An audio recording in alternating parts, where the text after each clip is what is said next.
Let's look at problem 994, routing oranges.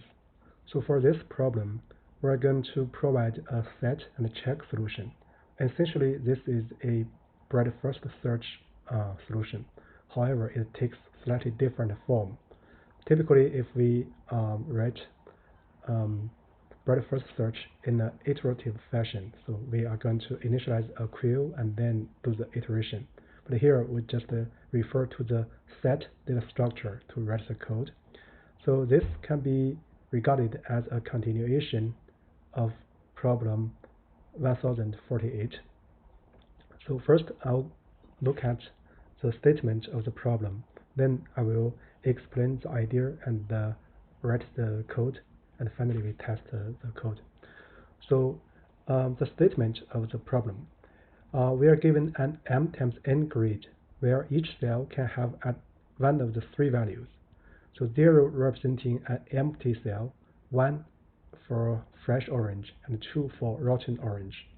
So every minute, every fresh orange that is 4 directionally adjacent to a rotten orange becomes rotten. So we are required to return the minimum number of minutes that must elapse until no cell has a fresh orange. If this is impossible, so we're going to return -1. So let's look at example 1 here. So the marked one is the rotten one.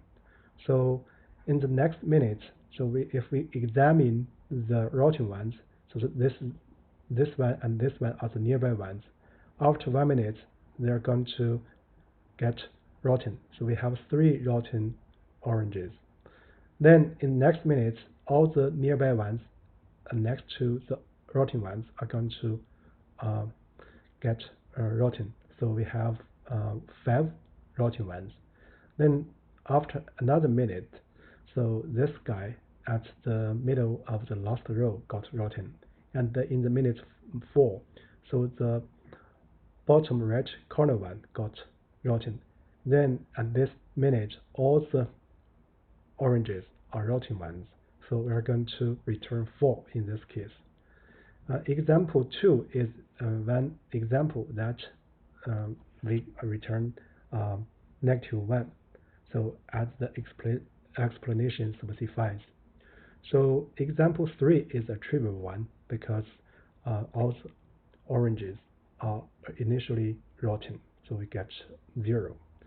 So the constraint is about the length of rows and columns, so which are bounded above by 10.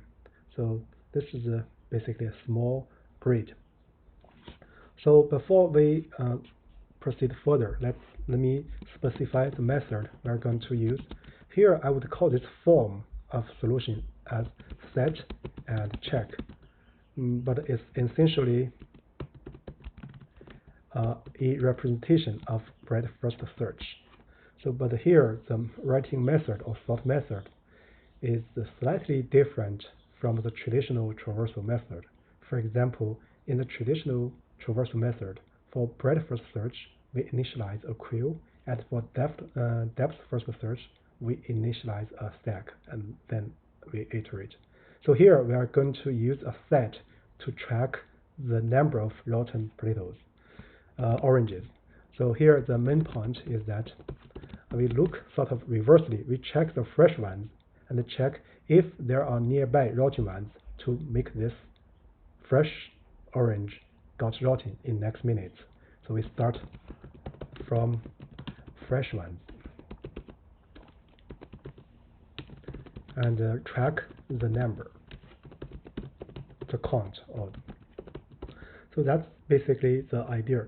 So for this, let me directly read the code here. Then after we check the cases, we examine the examples. So step 1, basically, I would we would write the setup. So I will first track the length of the rows and columns. So it's grid 0 and grid 0 here. So with that set, so basically I will initialize 2 sets. One is rotten and one is fresh. So it's a set. So basically empty first. So also I will track the count of fresh oranges. So step 2 is we want to make a proper initialization, right? So we just traverse the grid and find the rotting ones and the fresh ones. So basically, for I in range M, for J in range N. So this is basically routine. We check if the grid ij. So we check whether it's fresh or rotten. So if it equals 1, it means that it's fresh. So we increment in fresh by 1, and we add this. Let's use a plural form. We add this to the set, right? We add this index, current index, and then if in the other case, if this is a rotten one, so we get 2. So we're going to add this to the rotten. Again, let me use plural forms, and to this one again. So with that set, basically we can check how many freshes and how many rottens. And we can print out that.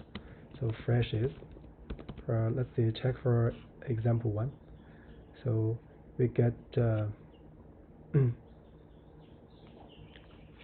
this is the freshes. So it's 6 fresh ones as indicated by the problem. Okay, so now let's do the simulation. So we are going to return the count. First, we initialize at 0. So we just need to use a loop for this purpose of simulation. So for this, I will first initialize a temporary variable. So it equals nFresh at the very beginning. Then basically I will make a copy of the rottens. So that's important because this is mutable. So then basically I will further I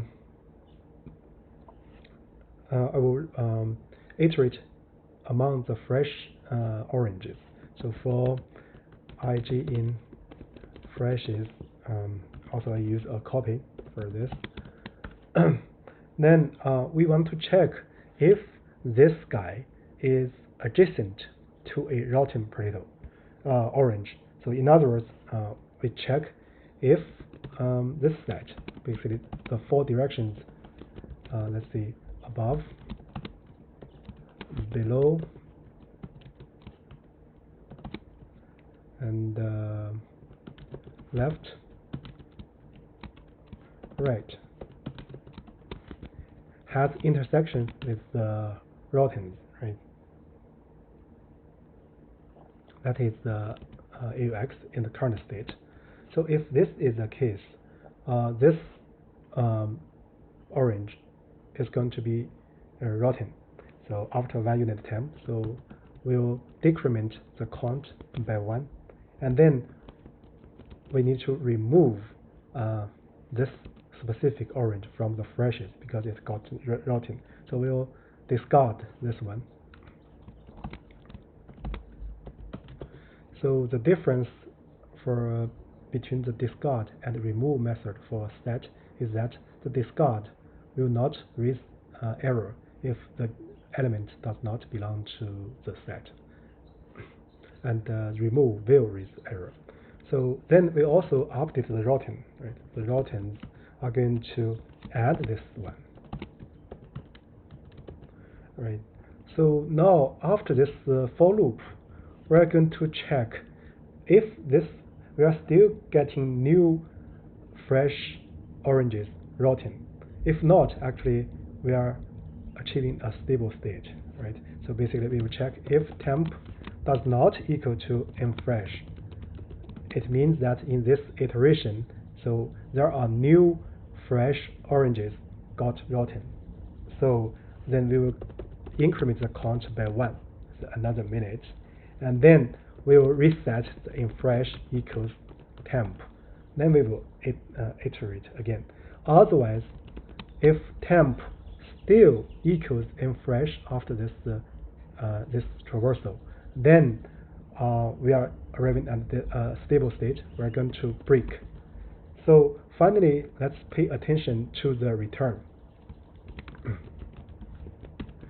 So we need to return. We just need to check if the final count equals the in fresh, right? Or so if the in fresh is reduced to be 0 after the while loop. So in other words, we return the count, that's the time elapsed if in fresh is 0. Otherwise, required by the problem, we're going to return -1, right? So this is the a solution to this problem. Let me check for example 1. So yeah, it takes 4 unit time. Now also let's look at the example 2, which we should return -1.